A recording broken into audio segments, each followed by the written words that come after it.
commencer un petit peu plus tôt. Professeur Jean-Pierre Desclés, il est professeur à la Sorbonne Université. Il va parler de la notion de calcul des significations.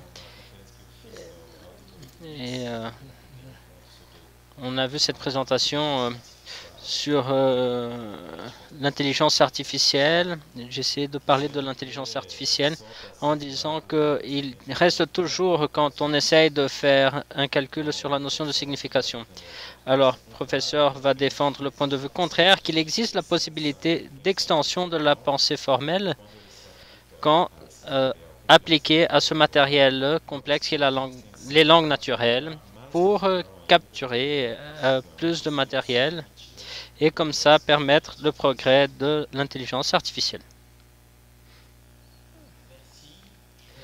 Obrigado. Eu agradeço antes de mais nada, Felipe, de ter convidado. Para mim é uma ocasião de encontrar pessoas e poder discutir e principalmente aprender muita coisa. Segundo, não sou filósofo, não sou linguista tampouco, mas enquanto matemático me interesso realmente o que é a linguagem humana, mas partindo da complexidade das línguas naturais. Entender a complexidade da atividade da linguagem. Eu prefiro atividade de linguagem ao invés de linguagem, porque a linguagem, a atividade da linguagem é o que caracteriza o ser humano.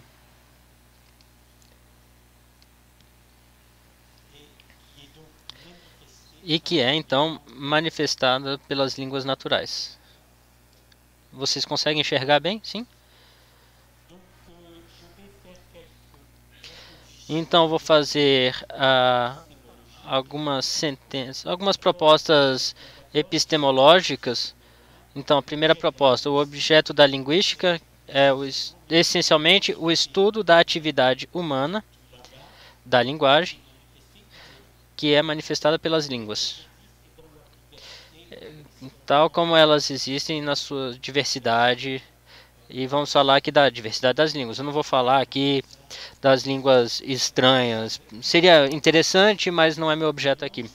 As línguas são sistemas semióticos com uma sintaxe, com uma semântica, com uma pragmática, que são compostos de lexemas, unidades lexicais, de gramemes, de unidades gramaticais, que é uma lista fechada, e depois o que é muito pouco estudado pela linguística atual, as unidades discursivas que encadeiam os enunciados uns aos outros. Mas o ponto 3, o mais importante para mim, é que a função fundamental da linguagem não é como vemos em todos os campos, que é a comunicação. A linguagem serve para comunicar? Sim, mas a linguagem e as línguas servem para construir diálogos.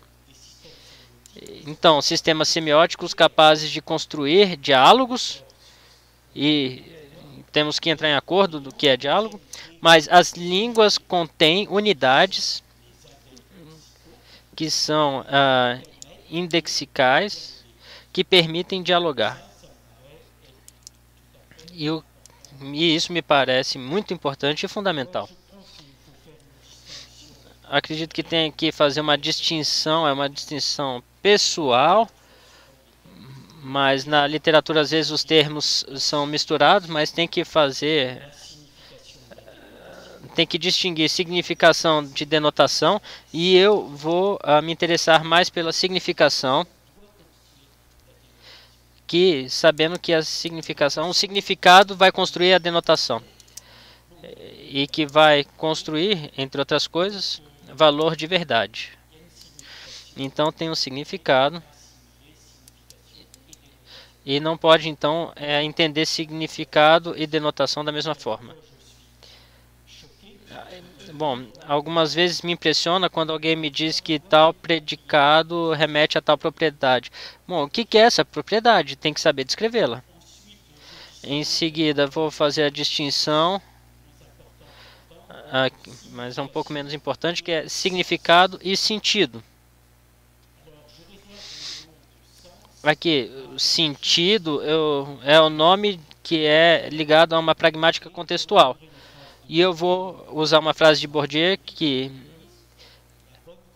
a boa compreensão é um caso particular do mal-entendido. Nunca teremos certeza num diálogo de ser bem entendido, pode ter mal-entendidos e o sentido é o lado ideal. Estamos no mesmo sentido, estamos pensando juntos e isso é algo que não temos sempre.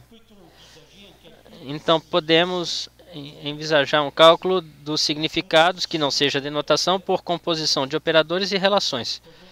E como calcular os significados a partir das expressões linguísticas? Aí é que está o meu problema. Precisamos de um só nível de análise ou uma arquitetura computacional e cognitiva? E se sim, qual é essa arquitetura? Proposta 5 é de calcular e representar, mas com qual matemática? Sabemos que a gente estava falando de Chomsky. Chomsky trabalhou com a sintaxe, com sistemas formais, com propriedades não triviais, mas ele ficou no nível da sintática. A semântica, sempre com essa ideia de que é universal. Para mim, há outras coisas. O que me parece mais interessante quando somos matemáticos que se ocupam com outras áreas e com colegas de outras áreas é de encontrar outros conceitos e quando é possível, então matematizá-los. Mas o mais importante é poder matematizar alguns conceitos da linguística e eu vou dar alguns exemplos. Isso supõe, então, como foi dito por Granger e outros, nós temos que poder articular o geométrico e o algébrico. Articular porque eu vou usar topologia e uma lógica de operadores.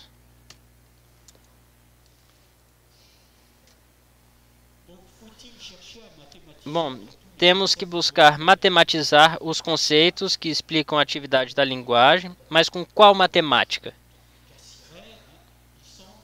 Bom, encontrei aqui no Cassirer que nós podemos conceber e organizar de forma realmente sistemática a língua só se nos basearmos na sistemática própria da matemática e que se pegarmos emprestados seus critérios.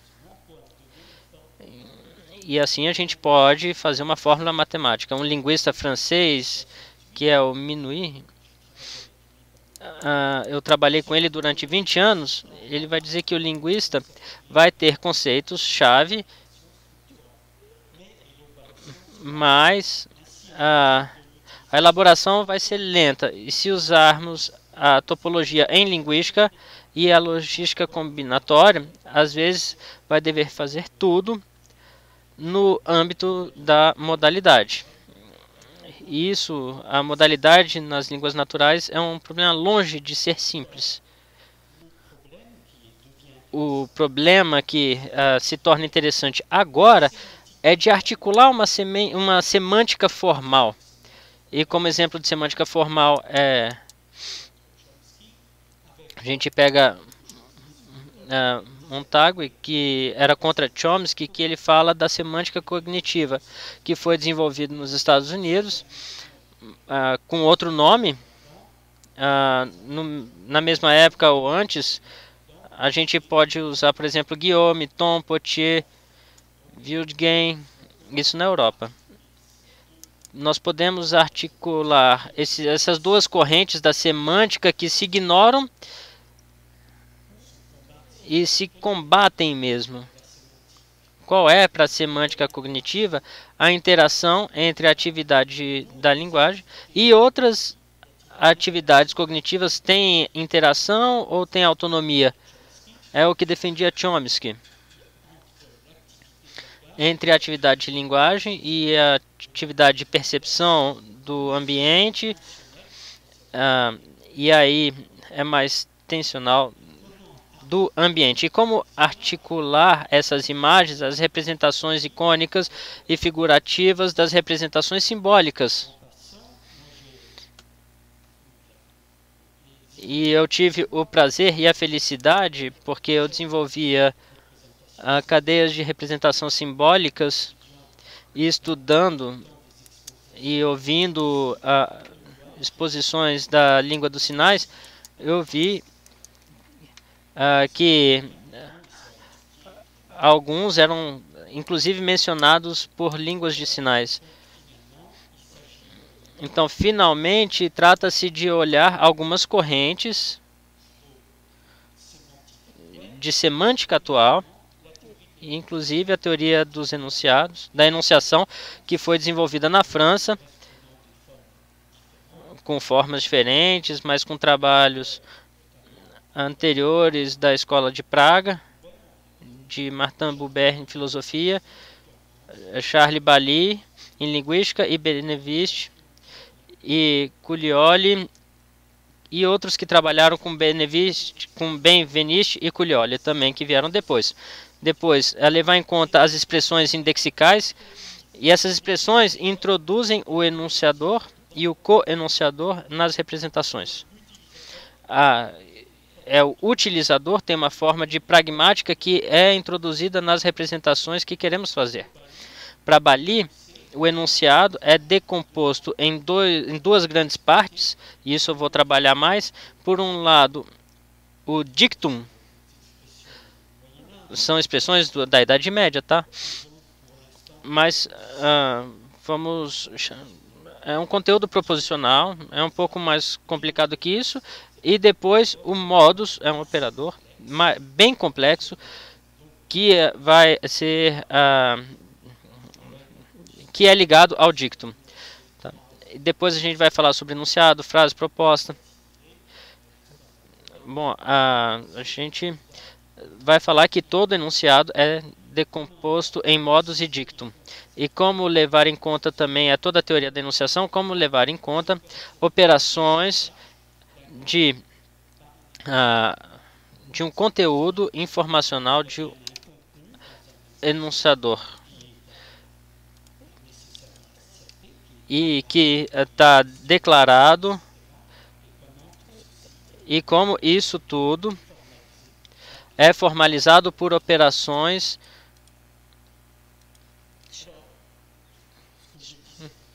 E o que eu dizia há pouco é que é necessário poder explicar as relações que existem entre as interpretações figurativas e dentro disso a física, que também utiliza esquemas, diagramas, figuras, eventualmente, porque dentro das ciências humanas e na linguística recusaríamos utilizar esquemas teóricos, uma vez que eles nos ajudam a aperfeiçoar a teoria. Não são pequenos desenhos apenas, não, são desenhos que trazem uma teoria. Então, utilizando diagramas, nós podemos aqui ter exemplos, e eu vou passar rapidamente por eles. O papel da informática. Nós vimos que ele é bastante atual, pois a informática nos permite, muitas vezes, experimentar, e isso eu falo das ciências humanas e a linguística em particular, validar conceitualizações teóricas, ou seja, podemos ir até a escrita de um programa que nos obriga a voltar a conceitos, a experiências, a conceitos. Portanto, esses conceitos teóricos passam por uma simulação e pela efetivação de cálculos. E geralmente percebemos que este conceito ainda não foi tão evidenciado em sua complexidade. Por isso, é importante termos aplicativos efetivos que trabalhem sempre baseados nesses modelos teóricos. E aqui eu posso adiantar algo a vocês da minha conclusão, pois nós passamos, nesse caso aqui, a inteligência artificial. E aqui, com relação ao tratamento automático das línguas, e quando eu comecei a minha carreira, o que me interessava era justamente compreender melhor a atividade da linguagem, utilizando a informática para poder colocar à prova vários modelos técnicos e teóricos que poderiam ser justificados. Sabemos que hoje isso não é construído tanto a partir de representações, mas por estatísticas, por aprendizagens, por um corpus cada vez mais vasto, onde se espera descobrir a gramática das línguas. E isso é um projeto que foi levado adiante mesmo antes de Chomsky, que agora com computadores tão fortes e poderosos estamos indo cada vez mais longe, mas é uma hipótese que nos ensina poucas coisas sobre a atividade da linguagem. Não estou dizendo que isso não funciona, mas nós sabemos que eles trabalham sobretudo com micro-âmbitos, micro-áreas.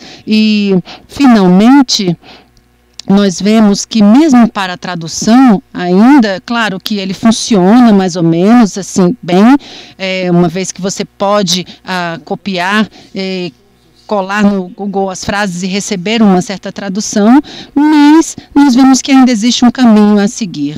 Ponto 9, a boa e a má interdisciplinaridade. A boa consiste em saber escutar as outras disciplinas e complexificá-la quando necessário. Eu tenho o hábito de trabalhar com vários linguistas, sempre tento escutá-los e fazer com que eles me escutem, mas muitas vezes, e eu tenho vários casos para contar nesse sentido, onde os linguistas ficam meio incomodados com o que nós falamos. Eu vou contar um caso de um linguista que eu não vou dizer o nome. Ele fazia a sua apresentação e no final das contas ninguém entendia nada, e aí eu fui falar com ele e falei: olha, o senhor falou da intenção para a extensão e não ficou muito claro. Ele disse: sim, você tem totalmente razão, mas eu sou linguista, eu tenho que explicar a ambiguidade. Você é um matemático, ok? Eu falei: sim, justamente, eu explico a ambiguidade de tal e tal forma. Sim, mas você é matemático e eu sou linguista. E, claro, ele não queria perder a razão. Então, eu, como linguista, para explicar a ambiguidade, eu tenho que lançar uma teoria ambígua. Isso evidencia a dificuldade da interdisciplinaridade, ou seja, saber escutar e saber também complexificar quando é necessário. Nós vemos que precisamos desconfiar das simulações rápidas, que são feitas sem cálculos, e isso é feito muito com os big data, grandes computadores, e também com algumas ferramentas de cálculo. E aqui temos alguns comentários que dizem respeito à passagem do enunciado, que é uma expressão sintagmática, ou seja, da língua falada e escrita, para um sistema semiótico da língua, de forma a construir, assim, representações semânticas e cognitivas. Claro que existe toda uma arquitetura a ser desenvolvida, mas vemos que é importante chegar a uma descomposição entre o seu enunciado a partir do enunciador, que vai trazer o desenvolvimento a partir de esquemas dentro da sua fala. E eu vou explicar melhor isso. E isso pode ser feito de forma automática ou por cálculos, para que se chegue a conclusões como isso quer dizer isso. E muitas vezes encontramos isso na literatura, esse tipo de explicação. Portanto, trata-se de matematizar os conceitos e as representações cognitivas, além de uma outra ideia que é lançada pela semântica cognitiva, que é a de ancorar as ideias primitivas para assim construir cadeias baseadas na percepção e na ação. E isso não quer dizer que você vai reduzir a linguagem à atividade de percepção, mas existem primícias, preceitos que devem ser ancorados e baseados na percepção cognitiva, pois a linguagem não é uma atividade aleatória, mas ela se complexifica cada vez que é utilizada. Portanto, é necessário analisar e representar os significados a partir de fórmulas lógicas e matemáticas sólidas, e não como sendo algo a ser tratado ou inventado de forma aleatória. Segundo Granger, e numa obra bastante antiga, ele evidenciava a problemática da pragmática como sendo um estudo essencialmente empírico. E Bar-Hillel, ele fala sobre a redução do aspecto pragmático do estudo da língua ao exame das expressões indexical expressions de Peirce. E nós vemos aí que, e complicando um pouco mais as coisas, pois quando Granger escreveu isso, ele falava da linguística da sua época, uma vez, e dessa forma ele não tinha ideia da teoria da enunciação tal como foi desenvolvida. Portanto, na teoria da enunciação, nós temos textos que datam do século XIV, que sempre voltam. Também temos da Escola de Praga um artigo de Pauline, temos Eu e Tu, de Martin Buber, e também temos Bali, em 34, temos Benveniste, em 65, em 90, Collioli, e eu, que trouxe também uma formalização adequada. E isso no sentido de distinguir uma pragmática interna de uma pragmática externa, onde vemos, por exemplo, a partir do que Granger dizia, evidenciada na pragmática interna, nós vemos a teoria da enunciação. E dentro desta teoria, o enunciador e o co-enunciador, eles utilizam esse sistema de interação dialógica. Portanto, eles utilizam expressões que nos trazem à tona a importância do enunciador. Então, existe uma semântica pragmática interna, além de uma pragmática externa, e atualmente as duas pragmáticas são confundidas, nós geralmente passamos de uma para a outra, dependendo do grau de discussão. Portanto, vemos que é importante conhecer o papel do enunciador e do locutor, ou seja, o enunciador, ele é necessário para a descrição, e o seu co-enunciador, ele está diretamente associado a papéis dialógicos. E aí vemos algo extremamente importante, pois falar quer dizer que nós mudamos de referencial, ou seja, a noção de referencial se torna extremamente importante, pois falar, ou seja, eu falo a um co-enunciador e junto ou eventualmente separados, nós nos destacamos completamente do referencial externo, ou seja, do mundo. E esse referencial externo é algo bastante complicado porque existem vários, mas nós temos essa questão do enunciador e do co-enunciador, e além disso temos esse destacamento, esse distanciamento do referencial enunciativo. E é importante evitar a confusão que geralmente é feito com esses seres empíricos externos, de uma pragmática externa, uma vez que o enunciador e o co-enunciador se encontram numa pragmática interna, fazem prática da descrição, e onde o ego e o tu podem se transformar no mesmo locutor externo. Você pode também falar consigo mesmo. E isso acaba complicando o modelo que podemos ter. E nós temos aqui esse dipolo dialógico entre o ego e o tu, que sempre são diferenciados, ainda que eles falem de um único locutor. E aqui nós vemos que em toda língua do mundo existe ele ou ela que está fora desse dipolo dialógico, e isso nos traz, nos faz alusão às práticas de Benveniste e de Collioli. E aqui temos a mesma coisa na representação do espaço, onde o aqui é o âmbito qualitativo, que não precisa ser necessariamente próximo, às vezes ele é próximo ao enunciador, mas ele seria uma sorte de vizinhança em torno do enunciador, e o lá, que é um espaço comum entre o enunciador e o co-enunciador. E existe o fora, que seria o complementar a esse espaço comum entre o enunciador e o co-enunciador, que está destacado, distanciado desse referencial complementar. Tomando em consideração um pequeno esquema aqui, que fala sobre o referencial externo em uma temporalidade externa e que fala da construção de um referencial temporal próprio à enunciação.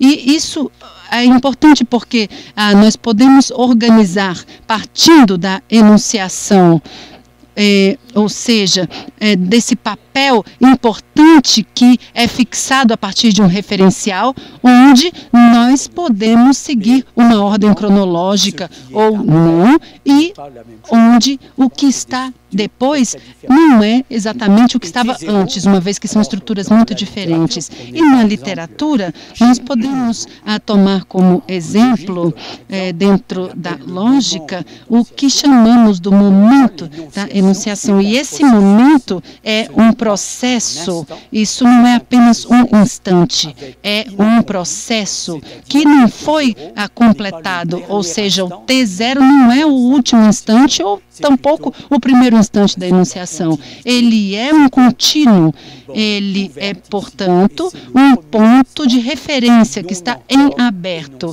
E, dessa forma, ele pode trabalhar com toda essa questão do enunciado. E isso é uma questão muito importante.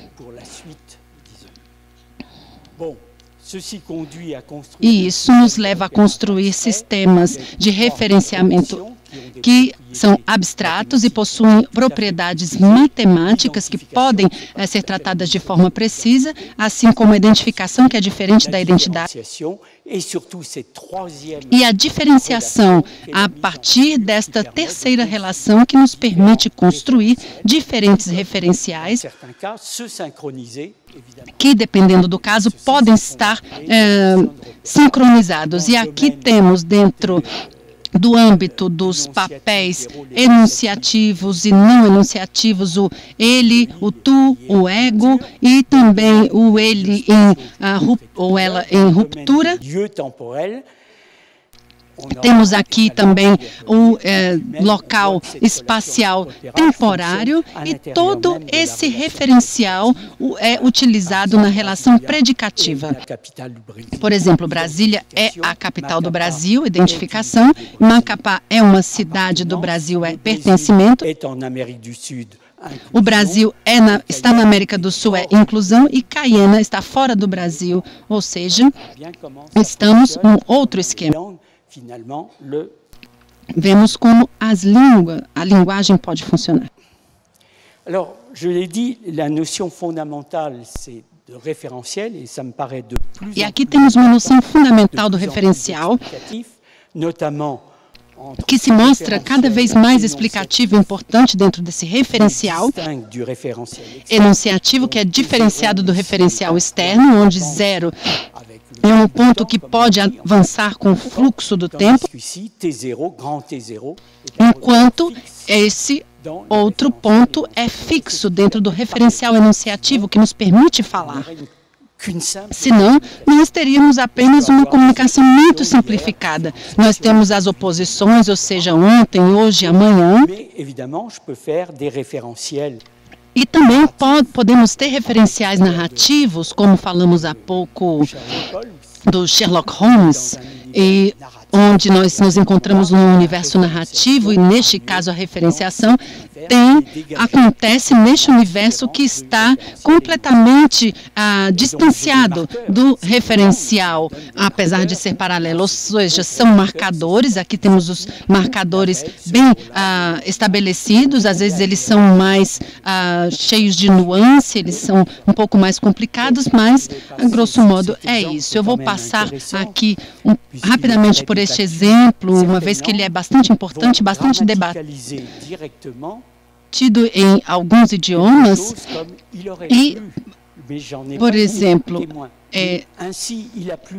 talvez tenha chovido, mas eu não sou testemunha, não testemunhei a chuva. Isso traz o fenômeno da evidencialidade. Aqui, a partir de vários referenciais, por exemplo, dos saberes compartilhados, eu sei que quando chove, acontece que a rua fica molhada. Esse é um saber compartilhado. E aqui eu constato que a rua está molhada, ou seja, uma constatação. E eu constato, portanto, que é um estado que é o resultado de uma ação. Então, existe a plausibilidade e também que é ocasionada por um evento que parte de uma constatação, ou seja, e essa plausibilidade acontece uma vez que chove, ou seja, é plausível que se molhe uma rua, ou seja, há indícios em favor de uma situação.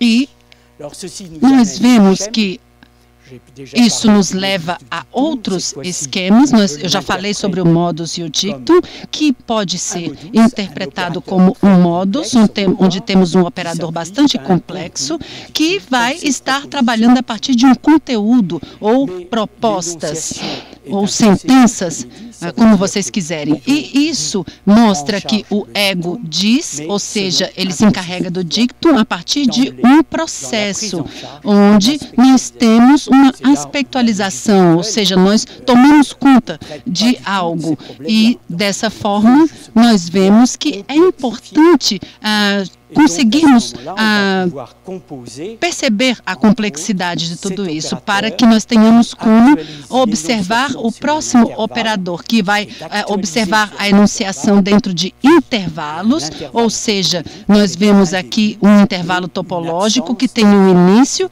e um final, que é aberto.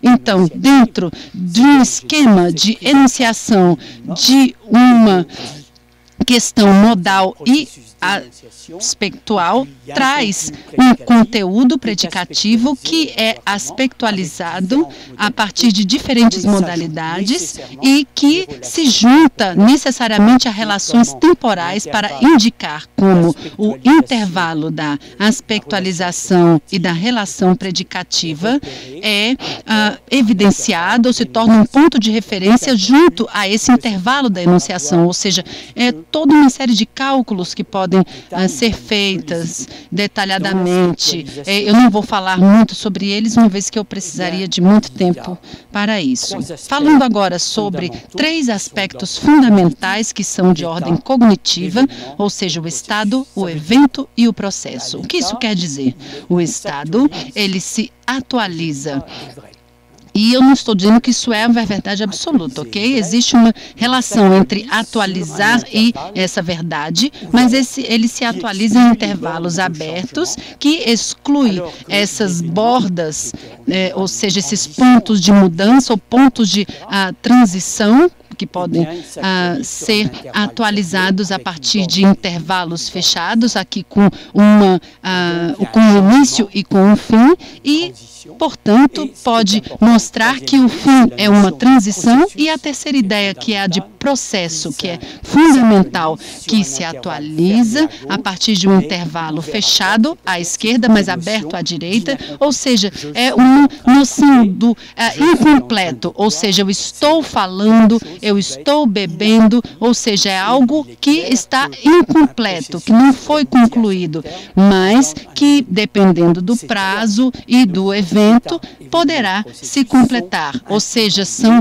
processos intrinsecamente ligados. Eu não tenho tempo de desenvolvê-los aqui, mas vamos pegar alguns exemplos simples aqui, onde nós temos aqui evidenciado um processo atual, onde eu tenho uma concomitância, ou seja, uma identificação dessas duas barras aqui e que trazem uma noção de cumprimento, de finalização. Nós vemos aqui que o importante é que o processo aqui é concomitante com a enunciação. Em contrapartida, nós temos aqui ontem, Luke assinou um documento, ou seja, eu tenho um acontecimento que aconteceu e que acaba cortando o processo, que está se desenvolvendo em um outro espaço interno à enunciação. Outra frase, Lucas leu o documento e depois saiu da sala. São dois eventos que acontecem consecutivamente, mas com marcadores diferentes em termos de tempo verbal. E se vocês pensarem no tempos verbais, é interessante falar sobre o estado resultante de um evento. Aqui, no caso, Lucas agora assinou o documento, ou seja, em francês, o verbo aqui está no passé composé, e nós vemos que existe, portanto, um estado resultante, ou seja, ele conseguiu completar algo. Então, temos aqui alguns exemplos e que podem, obviamente, ser multiplicados.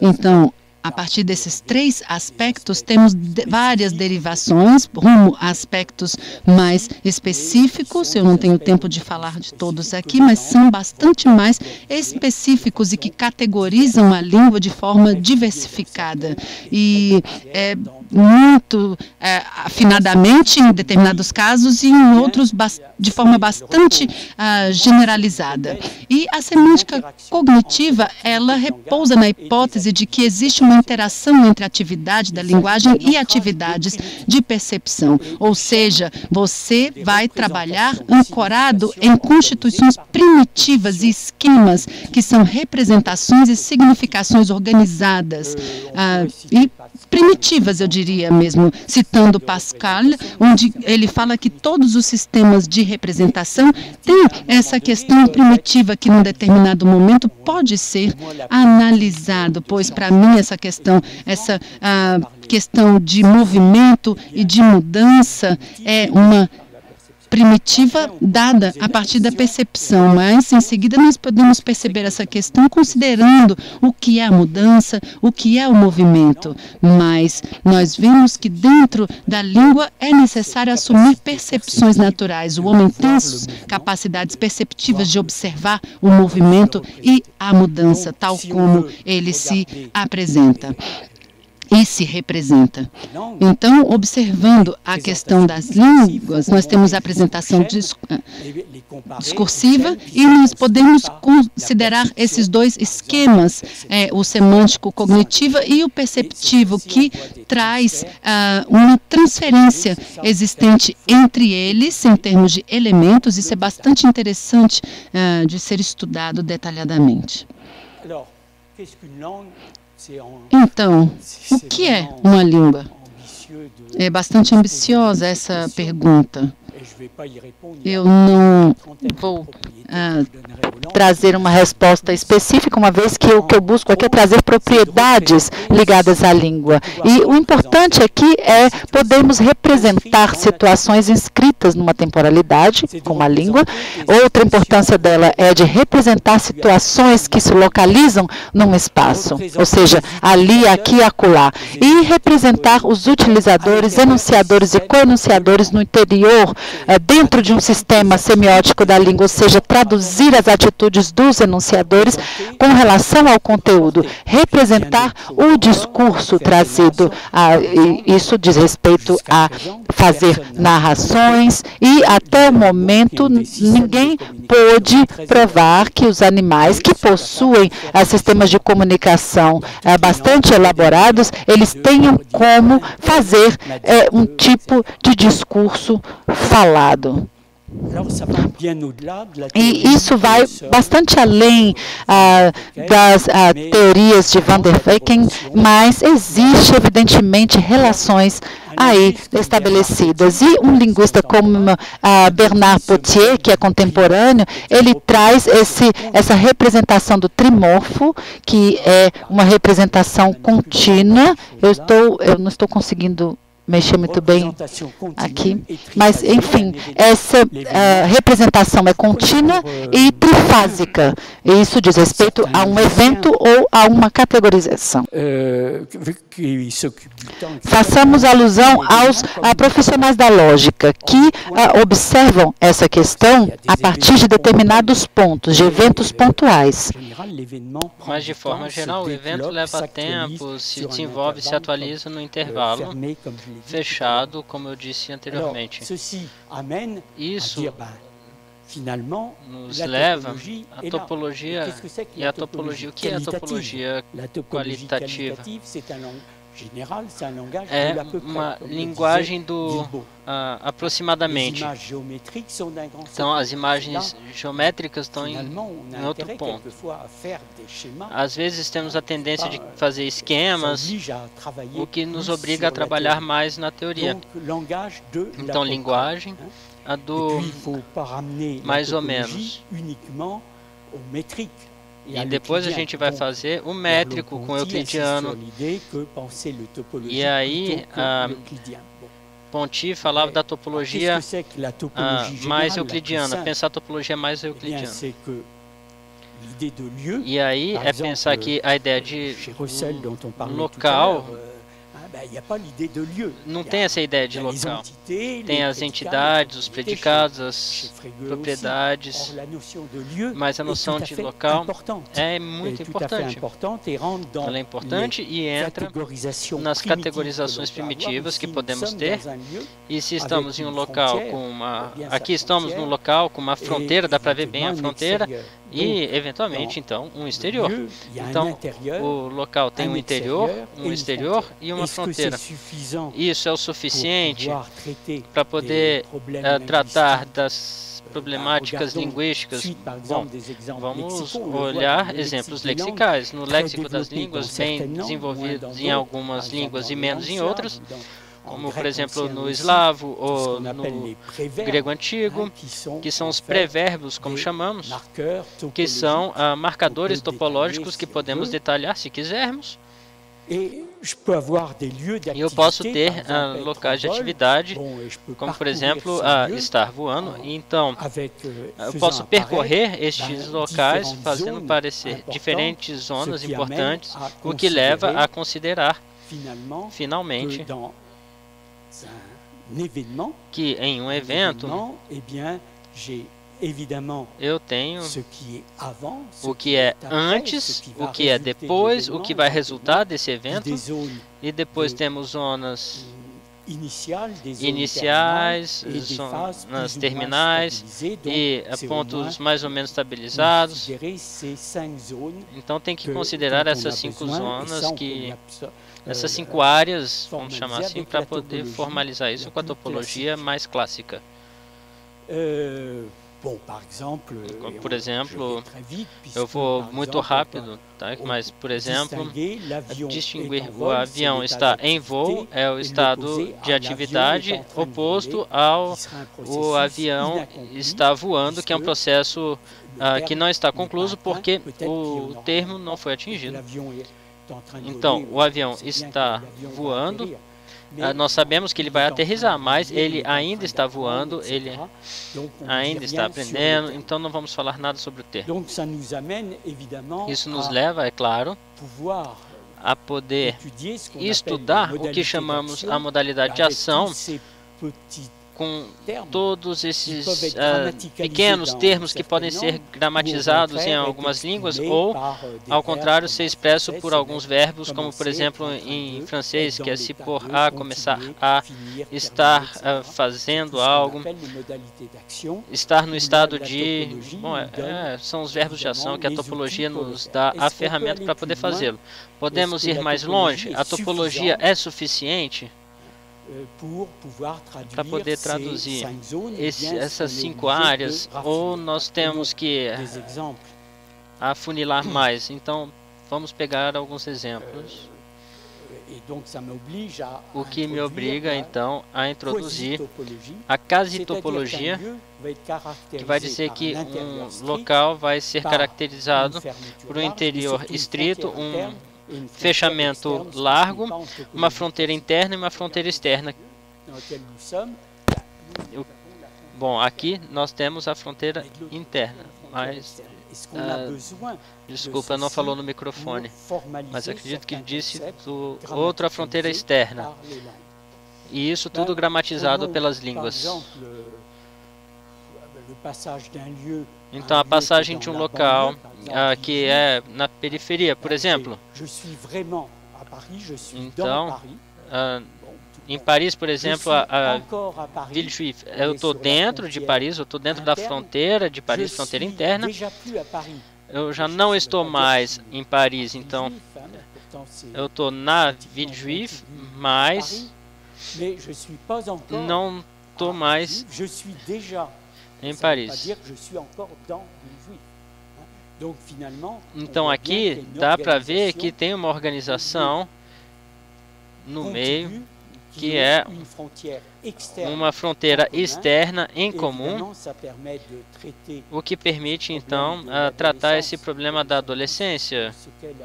Todos sabemos o que é adolescência, porque nós fomos adolescentes e porque temos filhos adolescentes. E o que acontece com o adolescente? Bom, tem 2 locais contínuos com fronteira externa e interna comuns.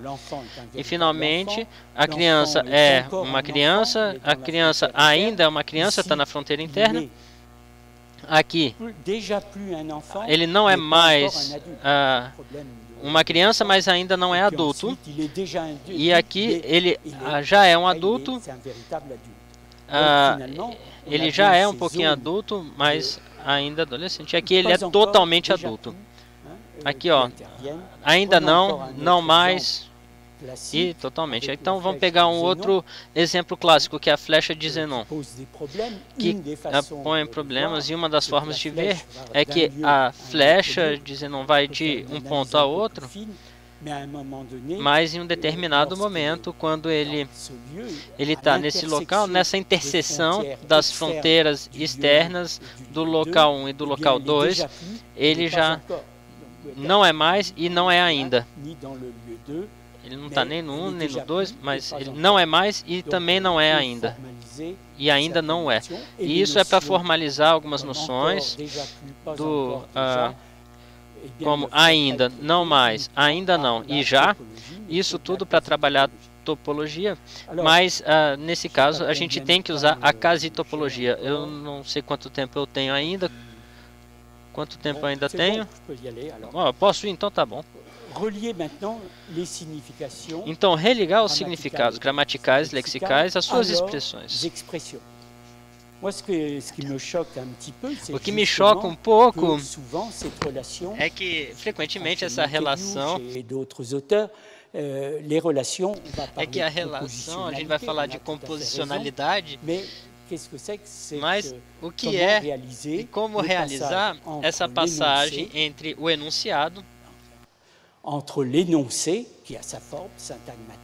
que tem seu enunciado e que tem representações em forma de esquema. E tem várias fases, por um lado, para poder trabalhar o dictum e o modus, que é uma noção de operador que se compõe entre si de forma relativamente complexa. Então, tem operadores primitivos que vão se compor com o processo de enunciação, com operadores de modalidade. Então, tem todo esse âmbito de categorização complexa, aspecto, modalidade e enunciação. Então, vou ter esquemas enunciativos e, do outro lado, o conteúdo do predicado, por exemplo, porque vamos dizer que os objetos remetem vão designar objetos, mas predicado como atravessar, encontrar, tem temporalidade subjacente. Então, como representar essa temporalidade subjacente, como finalmente explicar que eu tenho um predicado como Lucas atravessa o Atlântico, eu tenho um predicado com dois argumentos, mas qual que é a sua significação, qual é o seu significado? Então, eu tenho que ser capaz de representar esse significado. Bom, agora vamos passar um esquema interpretativo, mas temos que poder explicar o cálculo, seja de forma descendente, seja por uma forma onomasiológica ou de forma ascendente, que é semasiológica, e para isso temos que usar formalismos, mas o formalismo que me parece mais importante e o mais útil é a lógica combinatória de Curie. E a palavra combinatória é mal usada, mas existe, não é o combinatório no sentido de combinatorix. Não é isso. Está mal nomeado. É a lógica combinatória de Curie, de operador de composição, de transformação de um operador qualquer que seja, mas nos leva a um terceiro nível de abstração do formalismo, comparável à teoria das categorias, mas eu não vou desenvolver aqui. Então, a lógica combinatória é uma lógica de composição, de transformação de operador.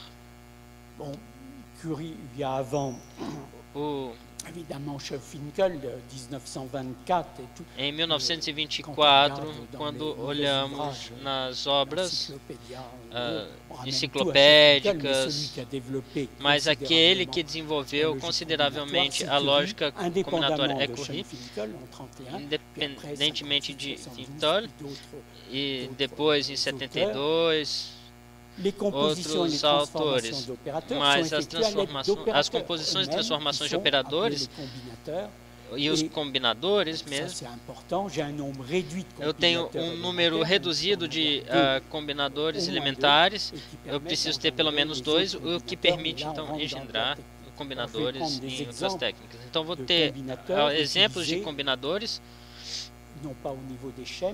não em nível de esquema, mas em nível de organização de enunciado elementar. Então, por exemplo, o combinatório W,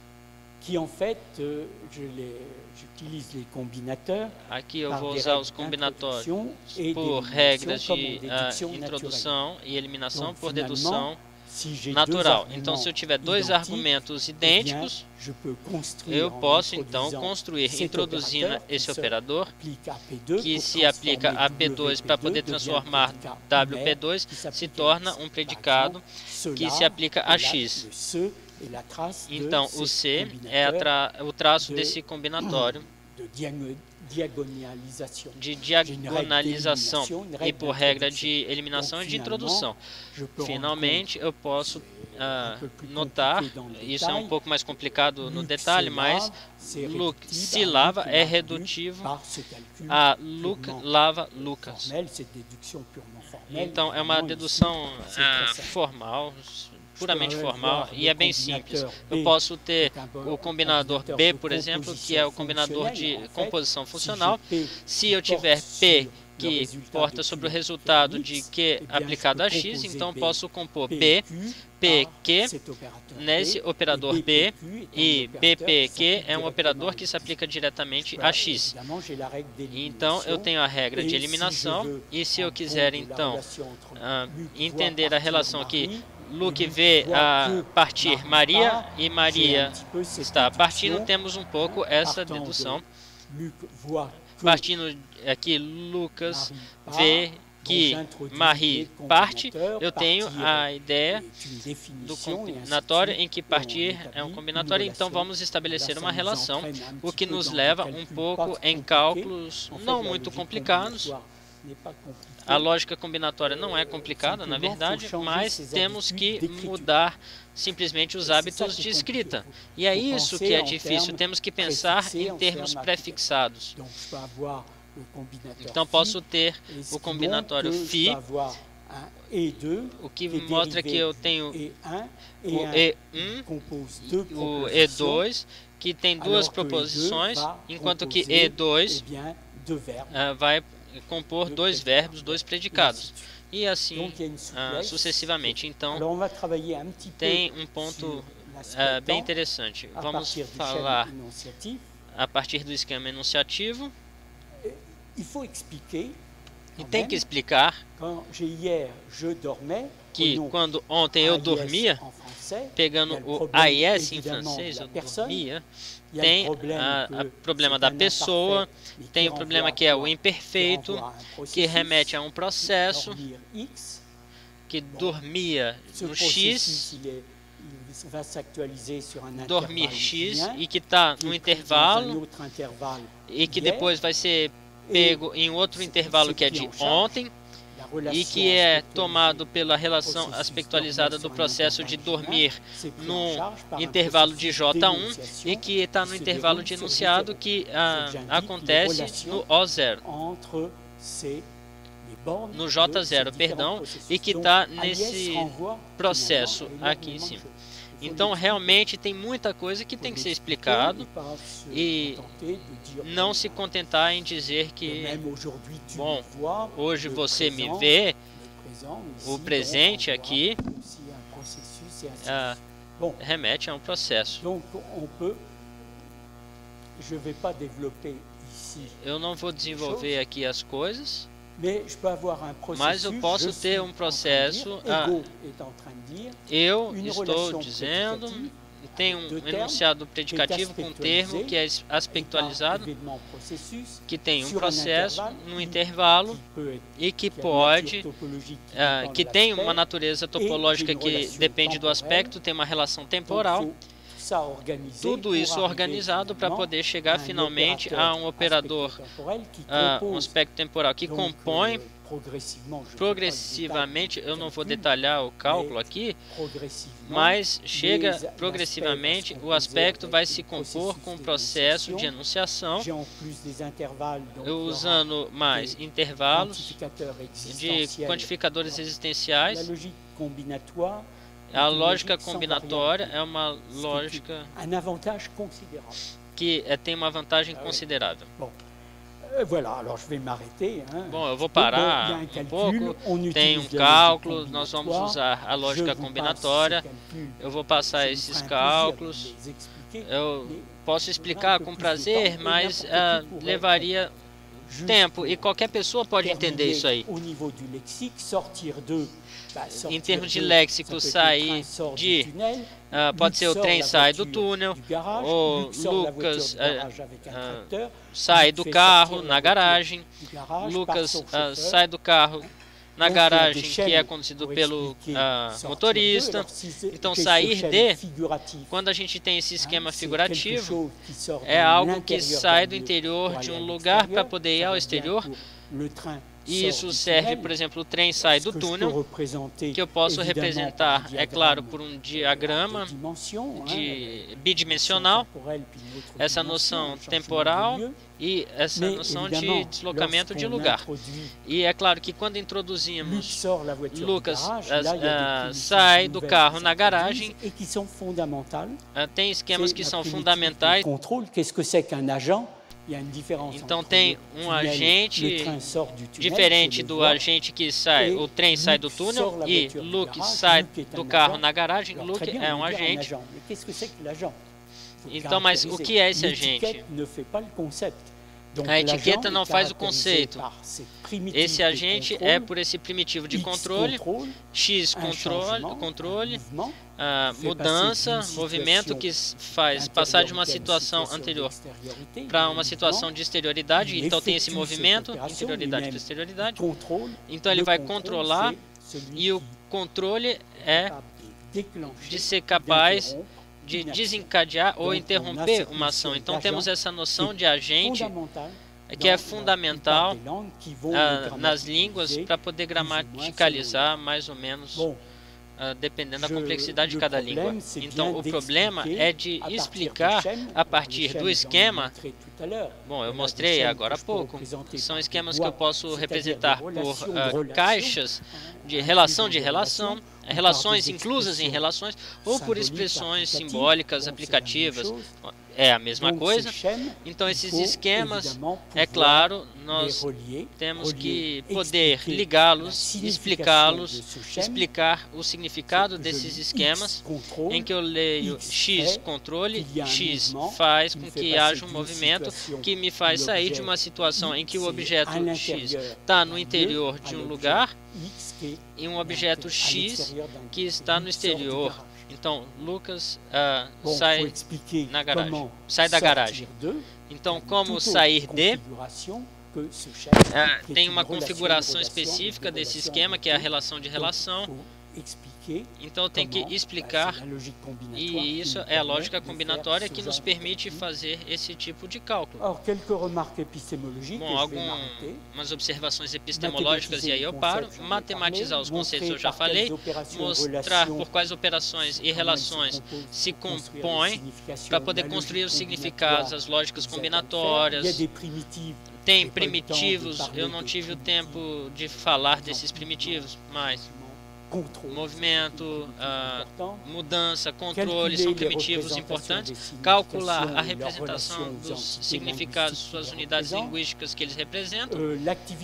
A atividade de uma linguagem que entra em interação com outras atividades pelo viés dos primitivos.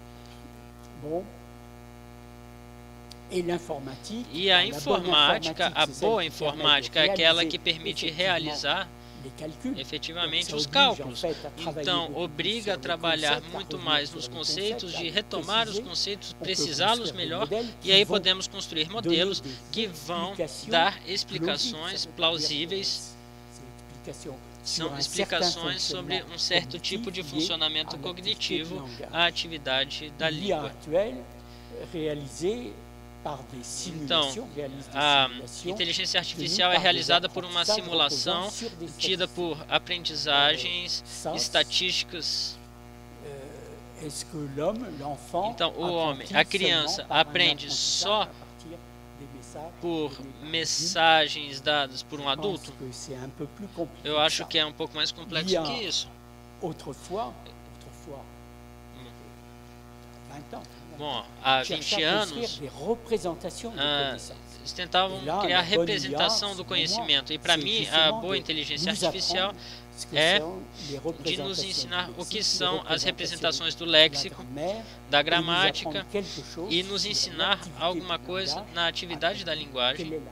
E, finalmente, qual é a complexidade que é implementada pela atividade da linguagem. A ideia de Big Data, usado por estatística, por outras áreas que têm um interesse também. E isso não nos ensina nada sobre a complexidade da atividade da linguagem. Bom, eu agradeço. Merci beaucoup. Merci d'avoir parfaitement rempli ce rôle difficile. Obrigado por ter assumido esse papel complicado de ser o último interventor. Então, para começar a discussão, eu vou me permitir uma observação e uma pergunta. A razão porque eu não apresentei é porque eu não tive tempo, eu estava me ocupando da organização, mas se eu pudesse ter falado, eu teria falado sobre esse assunto lá. Para mim, não me interessa a razão formal, mas sim as fronteiras da razão formal, o que separa os formalismos da linguagem natural. E só uma observação. Você mencionou os trabalhos de Granger e que eles evoluíram. E Granger era cada vez mais pessimista com relação à possibilidade dos sistemas formais, eu prefiro chamar assim, de capturar exatamente o que você falou da pragmática externa, da riqueza da complexidade. No início ele sonhava, depois quando ele tinha o fantasma da tradução automática e de mais em mais ele percebeu que tinha uma linha de fuga que você chamou de pragmática externa. Essa era a observação. E minha questão é a seguinte. Para os que não me conhecem, uma das minhas linhas de pesquisa é de construir uma máquina, um ateliê numérico para a tradução colaborativa que se inspira do princípio inverso. Jean-Pierre, de certa forma, é meu adversário. A plataforma se chama Traductio. Traductio a gente pode encontrar na internet e ela se inspira no que um linguista, François Rastier, chama de noção de percurso interpretativo. Percurso interpretativo é a compreensão de significação que foge do cálculo.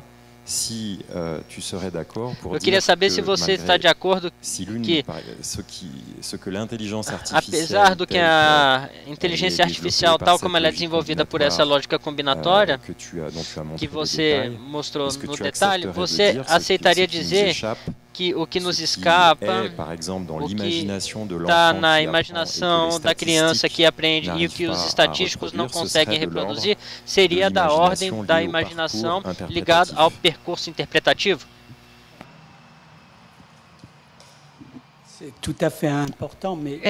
Isso é bastante importante. Agora, quando eu diferencio a pragmática interna da externa, eu vejo que a pragmática externa tem suas dificuldades em termos de compreensão. Ela pode ser compreendida a partir de algo que eu não mencionei, mas que eu chamo de... e que nos permite encontrar no contexto indícios que vão nos permitir escolher uma interpretação ou outra interpretação.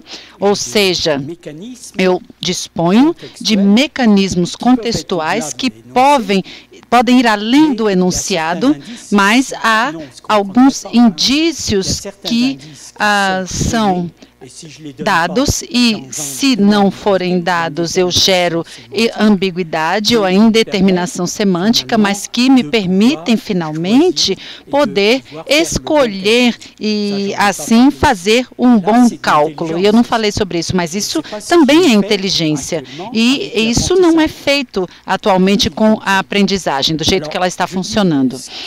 E o que me interessa, e eu conheço bastante o François Frassier, mas isso não tem importância. Eu não estou muito de acordo com o que ele pensa, mas tudo bem. Mas o que eu tento é construir representações. O que quer dizer atravessar, o que quer dizer sair, ou seja, é necessário você ter uma representação disso. E representando, eu vejo que o ser humano tem essa capacidade. Se nós damos a ele uma palavra como atravessar, ele vai representá-la. Como isso acontece?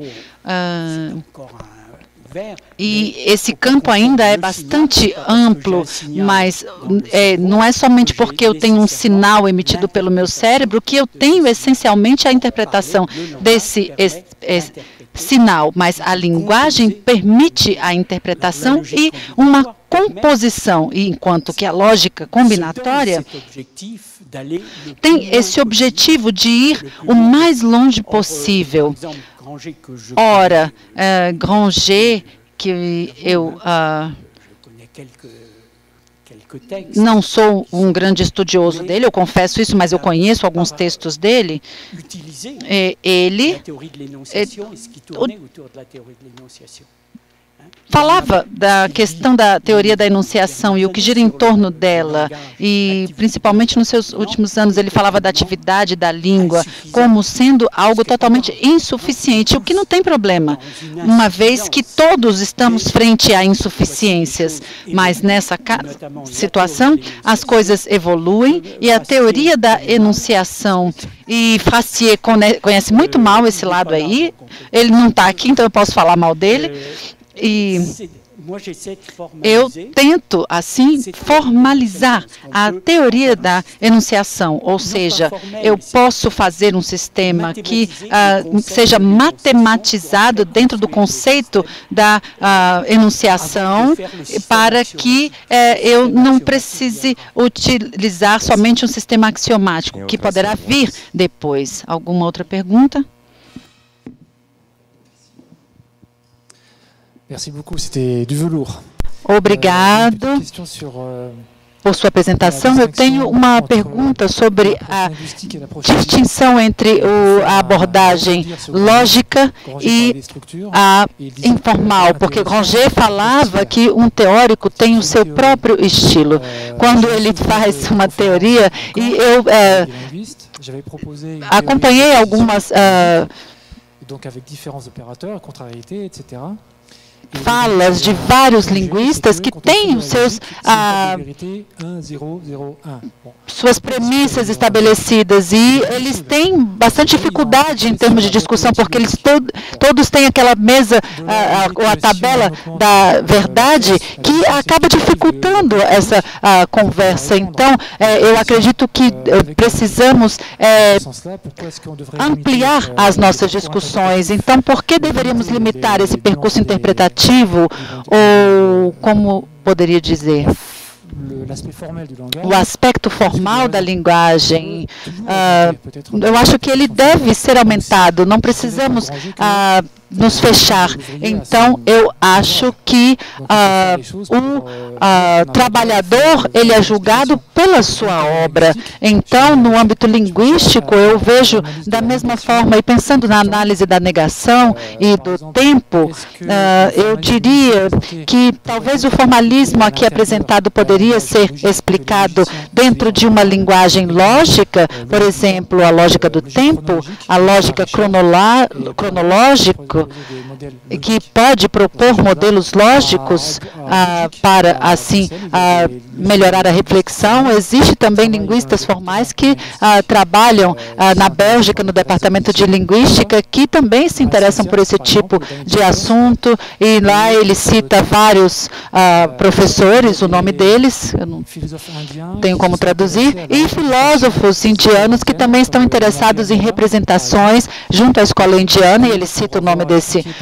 filósofo, e que explica, por exemplo, que existem 4 negações nessas teorias que consideram os verbos aspectuais para explicar a diferença, ou seja, ela pode ser explicada na teoria lógica. Então, seria possível para os linguistas e os que trabalham com a lógica uma reflexão para a criação de uma linguagem única que poderia responder aos objetivos estabelecidos pelo colega da criação dessa linguagem universal? Oi, muitas perguntas aí. É importante complexificar a lógica e não ficar nessa lógica rasa. Ela precisa ter sua complexidade. E a lógica combinatória, e temos estudos que falam sobre isso, e que a colocam como uma pré-lógica, ou seja, uma lógica de composição, uma lógica de operadores que se aplicam a âmbitos de ação diferenciados. Claro que as coisas aqui vão para um âmbito não trivial. Portanto, é importante complexificar a lógica. Notadamente, a lógica, ela não pode estar independente das línguas naturais. Eu acho que todos estão de acordo com isso. isso. A prova é que nós tentamos interpretar as línguas naturais por domínios interpretativos que são insatisfatórios, portanto, é importante complexificar esses âmbitos e também trazer essa questão da atenção dada ao enunciador.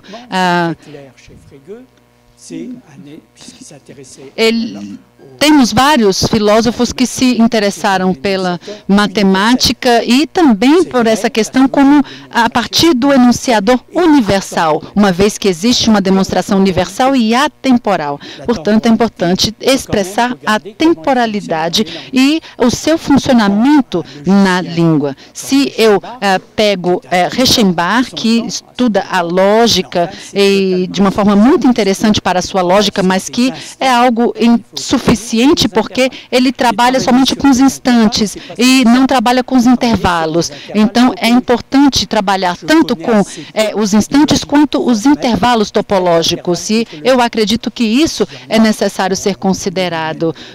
E acredito que dessa forma temos uma forma de fazer comparações mais específicas. E seguindo a lógica do tempo e aspectos, tal como funciona nessa lógica temporal, nós poderemos pensar na construção de um sistema progressivamente feito e que considere essa lógica aspectual. Sim, você pode pensar, por exemplo, em lógicas como a da abordagem chinesa e esse conceito da quase topologia que eu mencionei aqui, que nos permite pensar em mecanismos que nós possuímos a partir de determinadas formas de reflexão e de pensamento sobre a negação. Eu admito que nós podemos ter 4 negações, à condição de que elas sejam bem definidas e articuladas entre si.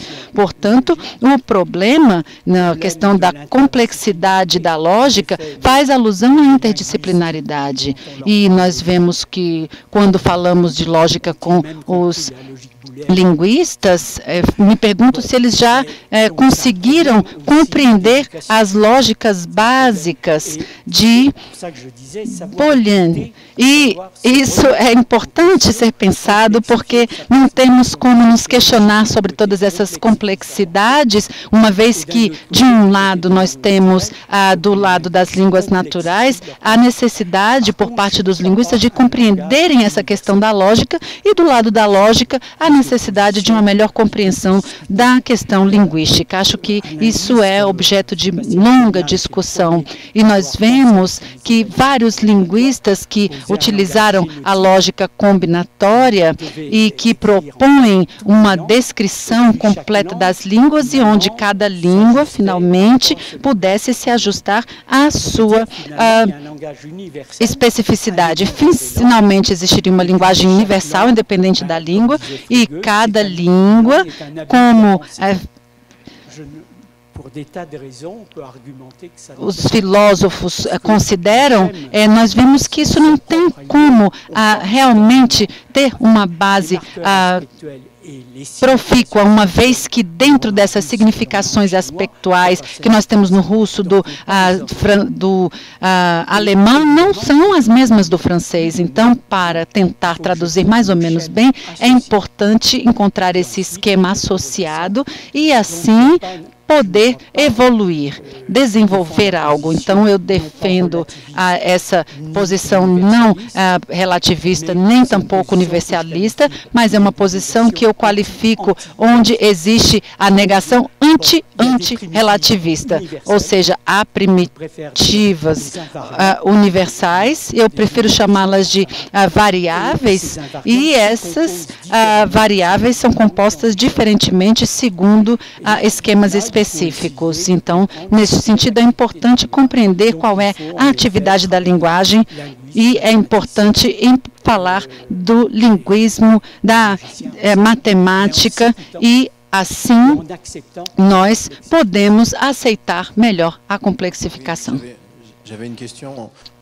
Temos uma pergunta, uma questão dupla, mas como não resta pouco tempo, você escolhe a parte que te interessar mais. E é sobre o papel e o status dos diagramas apresentados por você. Eu fiquei surpreso, pois eu fiz um curso sobre geometria e que vai nesse sentido, e eu vi segmentos de direita, de centro-direita, e eu fiquei pensando, por que você preferiu a topologia ao invés do aspecto geométrico? E dentro disso, eu me pergunto como esses diagramas podem estar ali a título de representação, ou se você pensa em algo que vai além. Então, duas formas. Eu penso aí nesse sentido. Quando você tem um enunciado dado, eu poderia me dizer, eu tenho segmentos de direita, e eu tenho um certo número de formas em termos de classificação, e isso eu sei fazer matematicamente. Então, eu poderia me dizer que, será que nos enunciados da língua natural eu tenho como encontrar para cada uma dessas configurações um enunciado correspondente para tentar ver em que medida essa representação, sob forma de diagrama, é pertinente, ela excede a língua natural, ou existe coisas que ela não tem como capturar. E a segunda coisa, por trás desse diagrama há algo como um sistema de axiomas, seja topológico, seja geométrico, não sei. Ou como, quais axiomas vão definir as retas, como vão falar dos segmentos, o que tem entre. Bom, você pode escolher o que você quiser aí dentro, tá? São muitas perguntas. Bom, primeiro, esses diagramas são diagramas teorizados. Não é um desenhozinho qualquer. Claro. Então, tem que dizer que quer dizer que eu tenho que trabalhar com uma linha temporal, e aí podemos nos perguntar o que são essas linhas temporais. Elas são contínuas ou discretas? E na abordagem que eu tenho, eu diria que é contínua. Então, nós poderíamos questionar isso, colocar isso em causa. E depois eu vou ter intervalos topológicos. Eu não posso me contentar com intervalo. Eu vou ter todo uma combinatória. As línguas têm uma certa economia. Elas vão representar relações concomitantes de diferenciação de algumas bordas. Bom, estou fazendo tal coisa, presente, mas concomitância do que eu digo e o que eu faço, mas é expresso unicamente pela identificação entre as duas bordas direitas. Então, tem a topologia dos intervalos, que é muito simples, e eu não tenho a necessidade de todo o combinatório dos intervalos, como alguns fizeram, mas as línguas são mais econômicas, tem uma economia que se traduz. Infelizmente, esses diagramas nos ajudam a pensar, nos leva a explicar também, do ponto de vista pedagógico. E cada vez que eu explico o presente, o passado, bom, tudo isso eles vão seguir o diagrama, contanto que seja uniforme.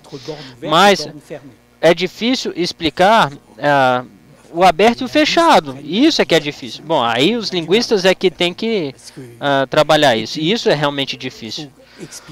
Tem que explicar como vamos passar aos simbólicos, porque as línguas, finalmente, não vão trabalhar em termos de diagrama, mas vão trabalhar em termos de símbolo, em que um símbolo vai resumir, vai integrar várias noções de relações temporais. E isso tem que explicar. E aí é que a lógica combinatória entra. E aí eu estou explicando como tudo isso se compõe.